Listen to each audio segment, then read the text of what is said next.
This is Special Prosecutor Larry Klayman. I'm the only lawyer ever to obtain a court ruling that a president of the United States committed a crime. For truth, for competition. As a young lawyer, I helped break up AT&T. That's why you have all your cell phones today. For sovereignty, for the Republic. I'm the guy who at Judicial Watch, which I founded, uncovered the Chinagate scandal. Millions of dollars going to the Clinton campaign, corrupting our political system. For the privacy of citizens. And I'm the only guy to have enjoined the National Security Agency from mass surveillance on hundreds of millions of Americans. Tearing it up. I'm the son of meat packers in Philadelphia, Pennsylvania. I know how to slice and dice. Bringing it back. We're going to take this country apart and put it back together again in the way envisioned by our founding fathers. It's not just talk. We're not just regurgitating news stories. Larry Klayman, special prosecutor, is making the news. And now, here's Larry.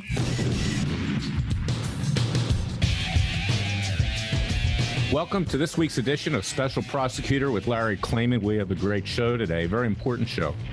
And I want to turn your attention to a column that's going to be running on www.wnd.com this weekend. And also one that I wrote previously in the week on my blog at Klayman's Court on Newsmax.com. I want you to look at both of these columns. I want you to study them because it lays out exactly the state of the land today in terms of our breakdown in our justice system, what's happening to President Trump, what's likely to happen to the country as a result. But the column that's going to be running on www.wnd.com, and you can also find it at www.freedomwatchusa.org. Sign our petition, by the way, to urge the president to name me special counsel, and he can do that for reasons I'm going to explain. He's going to have to override the Attorney General, Jeff Sessions. He's going to have to override the Deputy Attorney General, Rod Rosenstein, and he's going to have to take action himself because he is facing a stacked deck. Do not be fooled by anything you've heard this week, that the president is not a target of Special Counsel Mueller's investigation. It's simply a subject. Being a subject means you're still within the reach of the special counsel in terms of both indictment, in terms of a impeachment report. This could be a way to lure the president in, just simply to be able to question him, put him in a perjury trap by Mueller's people. And God knows what would happen then. We've seen what's happened to General Mike Flynn, what's happened to Paul Manafort, Rick Gates, the campaign advisors, chief of staff, in effect, of the campaign for a while, and deputy chief of staff. These people are very cagey, the Mueller people, and they're doing the bidding of the left. Of course, Mueller is the friend of James Comey. Comey's going to be doing a speaking tour soon for his book. They're all out to destroy the president, and there's a stacked deck.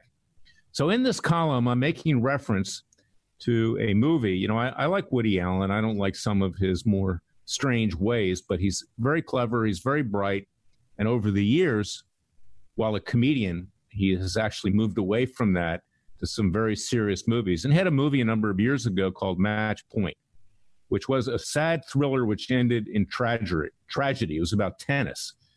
And I'm making an analogy that what we have here is a stacked deck, and that this stacked deck against the president of the United States will quickly metastasize into a match point where it will be not too hard for Mueller and the ultra-vicious left to take that last step to win the final set and basically put the president away, taking the republic down and the vision of our founding fathers with it. And what is that stacked deck comprised of? Sometimes it's an alliteration. It's difficult to pronounce. First and foremost, the stacked deck is my alma mater, the U.S. Department of Justice, which over the years has become corrupt to the core. It's an absolute disgrace. I think it's probably the worst department in the government today. It rivals the Internal Revenue Service for dishonesty. And it's being run by an attorney general who now has his face on the cover of Time magazine this week. He did kind of a public relations campaign to try to rehabilitate his more than tarnished, cowardly image. And of course, Time magazine basically has a leftist slant. And they're talking about his actions with regard to sanctuary cities and immigration and law enforcement and this and that. But if you really want to make a point with law enforcement, If you're the Attorney General of the United States, you take matters into your own legal hands. Perhaps you're not a legal eagle. In the case of Sessions, he's more like a legal weasel. But it's time that he wake up and reestablish a justice system for all the American people. We now have a dual justice system. The president himself has made reference to that. I've talked about that for decades, since I started Judicial Watch back in 1994, that the rich and powerful, they're frequently not prosecuted. They're not even investigated. But it's the people on the other side of the street, either in terms of their economics or their power in some other way or their political persuasion, that wind up getting persecuted. And we need to put an end to that. And how do you put an end to that? You put an end to that by holding the Hillary Clintons, the Bill Clintons, the Barack Obamas, the former director of the CIA, John Brennan, the former director of national intelligence, James Clapper, the two of which lied about mass surveillance against the American people, and a number of others, yes, and Robert Mueller and James Comey themselves, accountable to the rule of law. This country has become an absolute disgrace. We have gotten worse than a banana republic. There are banana republics around the world that actually hold people accountable in high reaches. Brazil does that. Their former president Lula is going to have to serve a jail sentence soon. And I wouldn't say Brazil's a banana republic, but it certainly doesn't hold itself out to be a United States of America. We've got Israel, which isn't a banana republic either. It's a very functioning democracy. And they're looking at Netanyahu right now, the prime minister, and he's likely to be indicted, as well as the former prime minister who was indicted and convicted, Emil Omert, who's serving a prison sentence. Before that, there was Yitzhak Rabin, who almost was indicted by Israel. They have an independent justice system. But our justice system, frankly, is not even a joke. It's an absolute disgrace. And it's gotten worse under Jeff Sessions because he's scared of his shadow. He's worried that Mueller, who has him under investigation for alleged perjury, we know before that it was Andrew McCabe that he dismissed just a few weeks ago. Well, dismissal of somebody is not enough. To lose your job is not enough. You're fired. People were fired on the President's show at NBC, The Apprentice. They went on to do even bigger and better things. And Andrew McCabe, having been fired, is now raising money hand over fist from the left and others. He's going to wind up better than he was if he stayed with his pension in terms of the FBI. So the only way that you can establish and reassert that we are a government and a country of laws and not men, as John Adams, our founding father and second American president, proclaimed before signing the Declaration of Independence in my birthplace of Philadelphia in 1776, is to hold the powerful accountable. And of course, Sessions is not doing that. But with regard to the president of the United States and why there's a stacked deck against him, is that Sessions and his corrupt deputy attorney general, Rod Rosenstein, who should rename his last name, his nom de famille, as they say in French, from Rosenstein to Frankenstein, because basically he walks around as if he's brain dead. You know, he's an Obama holdover. He was the former U.S. attorney of the District of Maryland. This guy has gotten where he has gotten by kissing the backside of every politician and others that can put him in power. And he's kissing the backside now of Sessions. He's kissing the backside of the left. He's hedging his bets in case the president is impeached and removed from office and a Democrat ultimately comes in. They play both sides of the fence. Now, in case of Sessions, he's, of course, scared of his shadow, and he's become a coward because he's worried that if he pushes too hard, Mueller's going to indict him. The Democrats are going to push possibly to have him impeached if they gain control of the House of Representatives in the elections later this year. And in the case of Rosenstein, he plays both sides of the street. That's how he got to be where he is. And why he is there, why Sessions made him deputy, only the devil knows. I wouldn't say the God knows. Only the devil knows that reason. But they are letting Mueller do whatever he wants. He has a limited authorization given to him by Rosenstein to look into Russian collusion. But now he's looking into alleged obstruction of justice by the president in firing Comey, which he had the absolute right to do. Even Alan Dershowitz, the ultra-leftist law professor from Harvard, will say that and has said that. Others have said that. And he's going way beyond that to do what is in effect a rectal examination, a proctology exam of the president with regard to his business empire. Issues dealing with whatever happened long before the president ran to be president, was sworn in, and is now serving his first 4-year term. So this is what the president faces from our Justice Department, our so-called Justice Department, which has become the Department of Injustice. It's a disgrace, and because I am an alumnus, I take particular offense to what's going on there. It was bad enough when I was there. Believe me, read my book, Horse, Why and How I Came to Fight the Establishment. I saw politics, but I never saw it like this. It has become the absolute sewer of the government, and because it's meant to protect us, and because it's meant to enforce the law and the Constitution, which is the highest law in this country, it has become more than a disgrace. And Sessions now is on the cover of Time magazine. What a bad joke. What another disgrace. So I want you guys to rise up.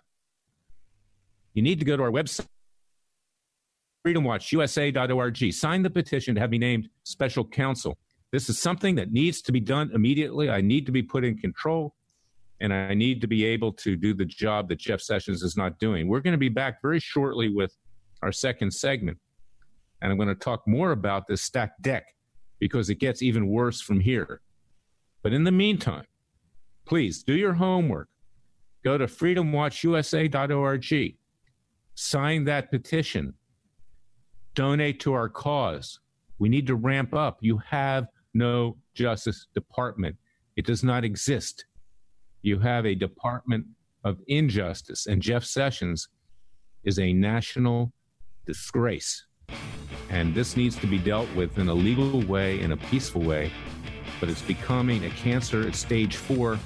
It's taking the country down, and that's why I'm giving you this clarion call to justice. I'll be right back.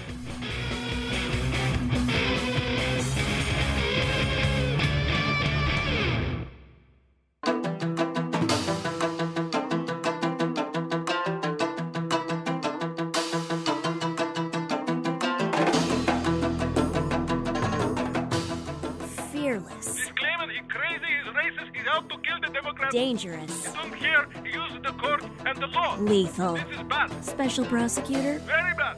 Larry Klayman. If you'd like to support Freedom Watch and this radio show, go to freedomwatchusa.org. Since the disgraceful Attorney General and his corrupt Deputy Attorney General are doing nothing and letting Mueller basically do what he wants, it was just last week that Sessions asked a U.S. attorney in Utah who doesn't even have a grand jury impaneled in the Washington, D.C. area to bring people into the grand jury to do a bogus placebo-type investigation. I mean, this is a total sham. It's a joke. This guy, too, is an Obama holdover. I mean, you don't have to be a rocket scientist to figure out what's going on here. And then he also pawns off an investigation onto the Inspector General, who also was appointed by Obama. Why don't we just let Obama run the investigation? Let's just be honest with the American people. In some European countries, they have ways of doing things. For instance, in Italy, they just put money into an envelope. It's called a bustarella. They give it across the table. It's a bribe, in terms of how their government works. Well, we come up with legal methods of bribing people and doing illegal things, but it's just as bad. But this is an outrage. But because Mueller has been given a free pass to do whatever he wants, he's now busily preparing an impeachment report to say that the president and people around him obstructed justice in the firing of Comey. Now, of course, he's holding back on all of his investigation. He doesn't want to conclude it. And Mueller and Freudian slip, Sessions and Rosenstein could end it at any time. They could cut it off. They could fire him, or they could rein him in. But they're not doing that.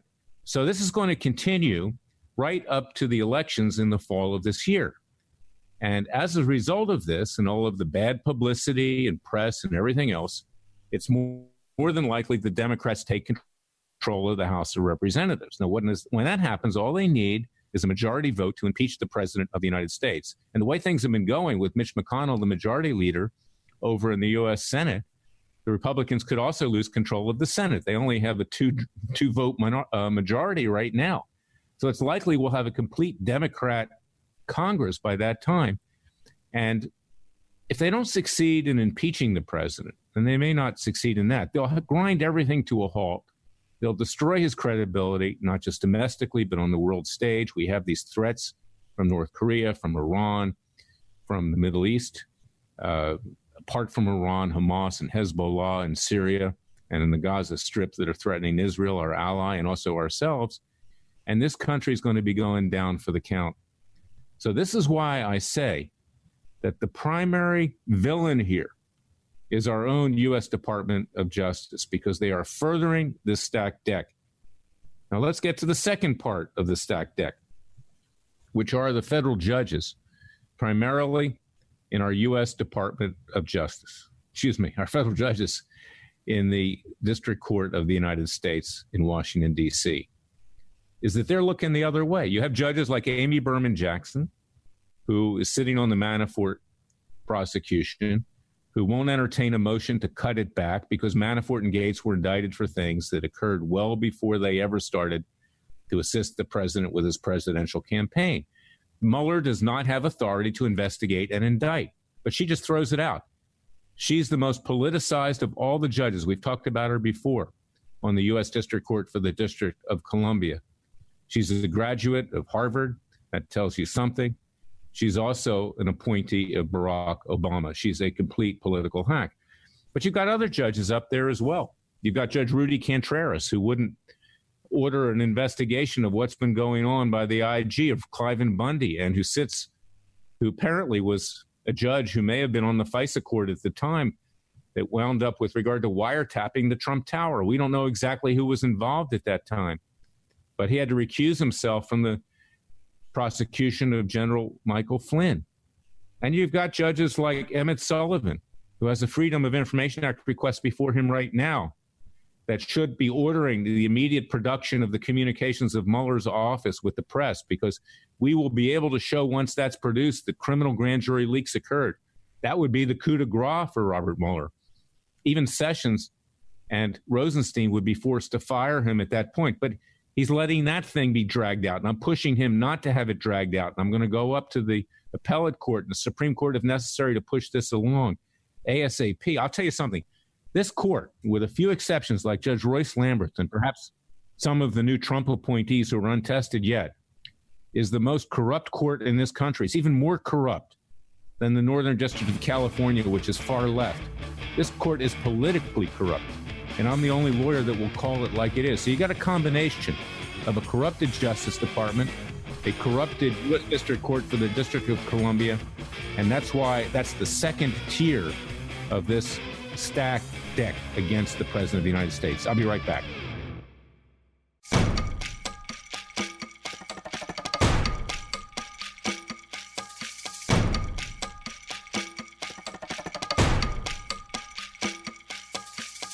And now, 4 words that make corrupt politicians make wee-wee in their little pants. Transparency and the rule of law will be the touchstones of this presidency. But we have to pass the bill so that you can find out what is in it. Special Prosecutor Larry Klayman. Be the one who makes our country great again. Go to freedomwatchusa.org and donate.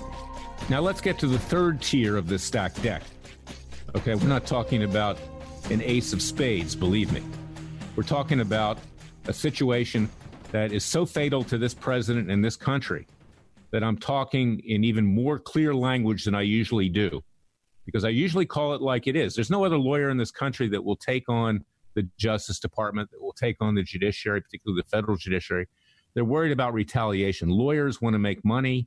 Lawyers want to be part of the club. Lawyers are establishment conventional types by definition. They became lawyers and went to law school because it was an easy way, generally speaking, to make a good living. Once you get your license, you can make a decent living, generally speaking, unless you do something that bar associations don't like because they don't like you politically or because you're on the wrong side of the fence, or, in fact, you do something that's grossly unethical.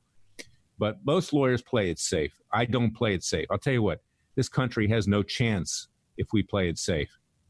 I'll tell you, right before I started Judicial Watch back in 1994, I was at the point of quitting, of resigning, of being a lawyer. I probably wouldn't have resigned. I just would have gone on and done something else. But I figured I had to use the legal system against itself. I saw how corrupt it became. And that's why I started Judicial Watch. His mission was to investigate and prosecute government corruption and abuse, as well as government corruption and abuse in our legal system by judges and lawyers themselves. I became the anti-lawyer. And for 10 years, I took the Clinton administration apart, and then I took the Bush administration apart. And after that, I ran for the U.S. Senate, and I didn't win. I came out and I started Freedom Watch. You can find it at freedomwatchusa.org. Please go there and contribute. We need your financial support. We need your prayers. We need you to sign the petition to have me named special counsel, and I'll get back to that again.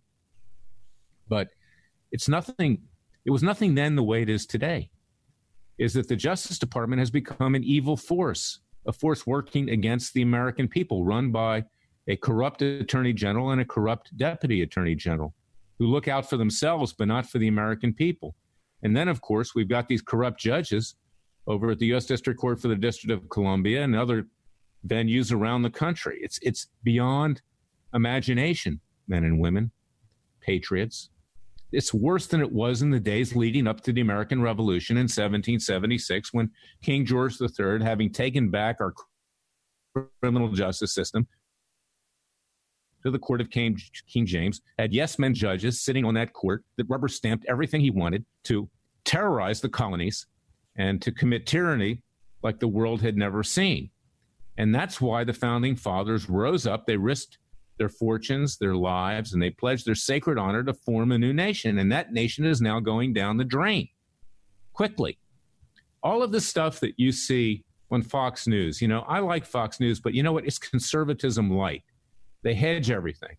That's why I do what I do. That's why I have this radio show. That's why I do YouTubes. That's why I do podcasts. That's why I go on other people's shows and stations.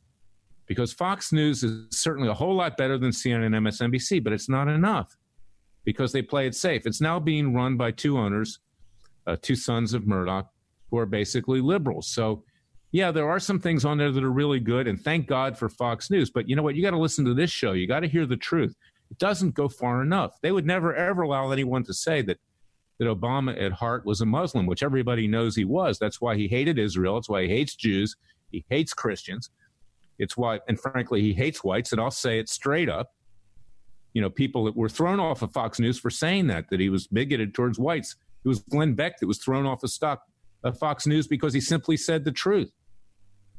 That guy's a racist. He is. And nowadays, anytime that you question the Obama-Clinton crowd and the left, you're a racist. I'm sorry. I'm not a racist. I'm a minority myself. I'm a Jew who believes in Jesus Christ, who became a Christian, and I'm proud of my Jewish heritage. And I still consider myself a minority, and I'm no racist. But I'll stand up to racists.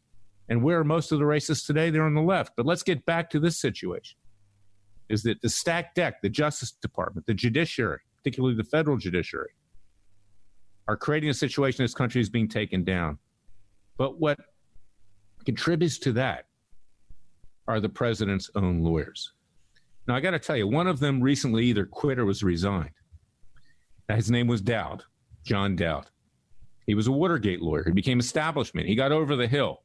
He's part of the establishment in Washington. He did little to nothing. He basically quit or he was fired. And now there's only two left. I used to call Dowd and the other lawyer, Ty Cobb, who is the grandson of the famous baseball player, who's a Democrat, who frankly is not a loyalist of the president. He actually represented John Wong during the Chinagate scandal. I know him because he was sitting on the other side of the table at depositions. And then you have Jay Sekulow, who's a very nice guy, who's a very fine civil rights lawyer in terms of religious liberties, but he's not a criminal defense lawyer. And the only reason the president chose him is because he saw him on Fox News. I love the president, but don't choose people just because you see him on Fox News. Choose people because they have an expertise. And he's constantly being promoted, and I'm not jealous about this because I like Jay, and I think he's very articulate, and he's a fine person. But he's always promoted by Hannity, and Hannity is critical about some things, which is good, but he hasn't been critical about the president's legal representation. But there's somebody from Fox News who was just this week, and that's Fox News' chief legal analyst, Andrew Napolitano, who got it right. He said in a column, and you'll see this cited in the column, my column, Stacked Deck, that's going to be in WND.com this weekend, that where is the president? Someone needs to shake him out. He needs to hire an experienced criminal defense lawyer. He doesn't have one right now. Jay Sekulow going on Fox News and Hannity isn't going to do it.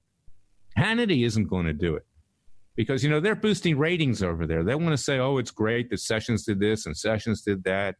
And gee, now we have an IG investigation. You know what? I've been around too long. I'm 66 years old. I've been fighting the government now for going on 30 years. I was a private lawyer at first, then I was with the Justice Department, helped break up AT&T. Then I was a private lawyer again doing international trade. We'll talk a little bit about that later too. But I've seen how it works.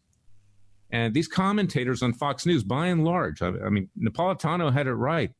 Greg Jarrett has it right. Jeanine Pirro kind of has it right. Hannity has it halfway right. But they don't understand the total endemic corruption of our justice system today. They see it in the context of Donald Trump to some extent, but they don't see it in a more broad context.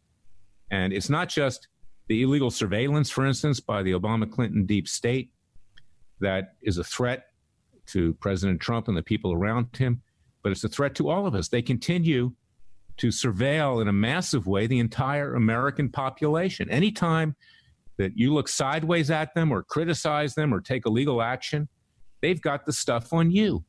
They've got the dirt. They've got it on Sessions. That's why he does nothing. They've got it on Rosenstein. They've got it on all of them. They got it on the congressmen, senators who themselves, make a lot of noise. They conduct investigations, but nothing ever happens. Ask yourself, why does nothing ever happen?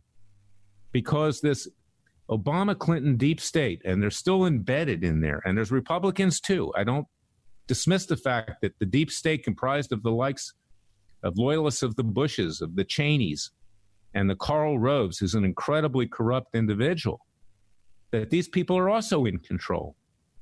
And they don't want someone like Trump to succeed. Even the Republicans would like to see him impeached and removed so they can run their establishment candidate in 2020 and get their money train back, the Karl Rove money train, the Orient Express to the promised land of gold. That's what it's about. It's about money and power. So, see, Trump threatens that. And he's our last chance, because if we don't in any way stand up for him, we'll have a president much worse than Clinton, Obama, and even the idiot George W. Bush, who brought the country almost to its knees as well, not through an intentional idiocy, but through his own lack of understanding and ignorance. So this is what we face today. And when the president's lawyers sit there and watch this happen and they get dragged along and they're cashing in, believe me, they're making a lot of money here and they're promoting themselves on Fox News and elsewhere. But the president's going down for the count. And so is his son, Donald Jr., and so is his son-in-law, Jared Kushner, because Mueller's looking to indict these people. He's looking to squeeze. He's looking to bring the president to his knees. Mueller has a hatred for this president and the people around him, these leftist, hack, compromised, conflicted prosecutors as well, because the president is challenging the establishment. He's trying to clean out the swamp. And these lawyers of his sit around and watch it happen. Now, here's what I've recommended that they do in the column and before that. They should be bringing legal actions to take the investigation of Mueller and put it in the proper light of what his authority was, which is Russian collusion. Well, that's not a crime. It should never happen in the first place. But they certainly can be filing lawsuits like I filed at Freedom Watch to try to cut back that authority. They should be filing complaints with the Inspector General and with the Office of Professional Responsibility against the prosecutors for criminal leaks, Mueller's prosecutors. They should be removed for that basis. I have a lawsuit in that regard, too. Why do I have to do it at Freedom Watch? I'm happy to do it. I need your support to do it. Go to freedomwatchusa.org and contribute. But why are the president's lawyers just sitting around with their hands on you-know-what, doing nothing? Doing nothing. And why are they not urging the president to exercise his authority, which he has? He is the head of the executive branch of the federal government. He doesn't have to wait for Sessions to appoint a special counsel. He doesn't have to wait for Rod Rosenstein to appoint a special counsel. He can do it himself. He sits on top of the executive branch. So President Trump, you're getting bad advice. Do it and appoint me special counsel. Look, I've got battle wounds and scars. You know, I've taken on a number of judges throughout my career. I've been sanctioned by at least 10 of them, okay, in my 40-year career. You know, I wear that as a badge of honor. Wayne Gretzky was the greatest hockey player that ever lived. You know how much time he spent in the penalty box? I haven't done anything unethical, but I've taken on these judges, and I call it like it is. I don't insult them in court. I'm respectful to them. But when they do things that are unethical and illegal, I stand up to them. And I don't know of any other lawyer in this country that'll do it the way I do it. And I remember Justice Thomas saying once, I was at an event with him, you know, when they tried to destroy him, when Anita Hill and the rest of the leftist devil worshipers tried to take him down because he allegedly had a centerfold of Playboy magazine hanging in his kitchen, which was a real crime. If you're in Washington, D.C., and if you want to do something to make a difference, you have to be prepared to get cut. Larry Klayman's prepared to give his life. I'm prepared to get cut. I'm prepared to do whatever it takes to restore this country to greatness. Our founding fathers risked their lives for this. We have people throughout the centuries that have given their lives to save this country. They're still doing it in Afghanistan and elsewhere throughout the Middle East and the world. Least I can do as a lawyer is to stand up for our justice system and bring about justice. So go to freedomwatchusa.org, sign that petition, and urge the president. You know, I've sent him letters in the last week. I hope they get through. I sent them to the White House. I sent them to Mar-a-Lago. I emailed them into the White House and to people. I want to meet with the president. I've asked for a meeting because he's getting really bad advice. And these lawyers are more like the living dead. They're more like zombies, Sekulow and Ty Cobb. And why don't they wake up? And why isn't Sean Hannity pressing on them? You know, Sean, it's great. Your ratings are good, okay? You say a lot of good things. But you know what? Say the right things and get some advice and get some people on your show that know what they're talking about, because most of the people on your show, frankly, don't know what they're talking about. Sebastian Gorka does. He's good. I think Sarah Carter's good. I think John Solomon's good. But get some lawyers on there from the outside that can also buttress the Greg Jarrett's and others have. We need to educate the American people, and that's why this show is important. Please share it. You know, it goes up on our website as a blog. Go to radioamerica.com. Share it. We need to educate the American people. We're in deep, deep, deep you-know-what. I'm going to be right back with the final segment of this show. But we are in a crisis. And God bless America and God save America. And we need to rise up.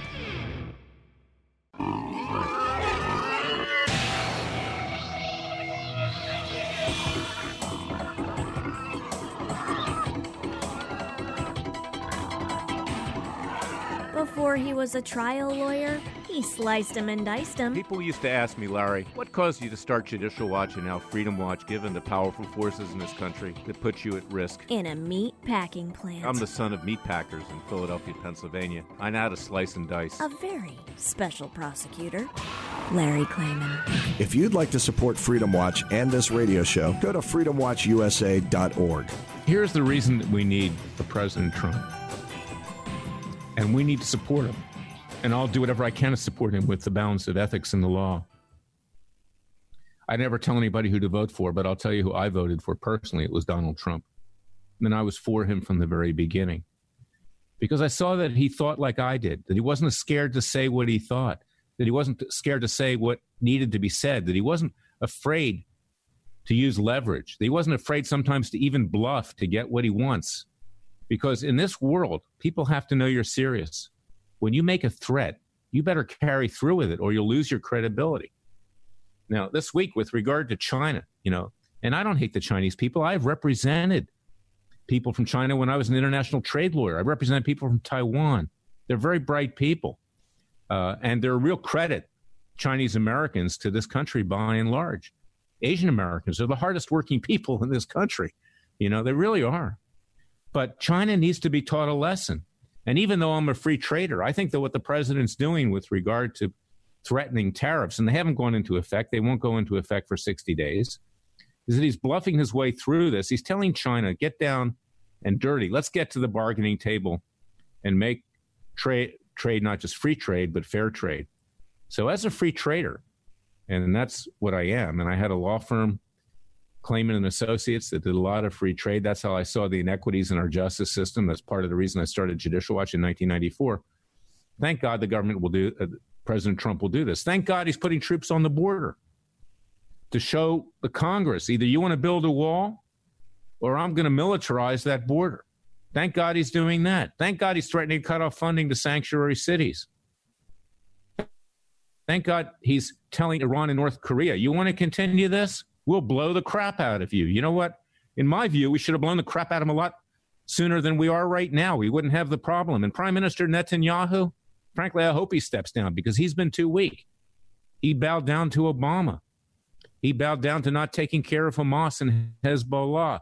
It's time that we take action before it's too late. And that, of course, applies to having me named special counsel, because if we don't have a justice system, we don't have anything. And if the Clintons, if the Obamas, if the Eric Holders, who's going to run for president, by the way, the Loretta Lynches, the James Brennans, the corrupt former director of the CIA, the James Clapper, the guy who perjured himself about mass surveillance when he was director of national intelligence. If this Orwellian deep state is not taken out, we are at stage 4, the final end. We just got basically a few years to exist, maximum. And the rest of the country knows this. And the rest of the world knows this. And not only are we losing respect as a great country, but we're jeopardizing our values.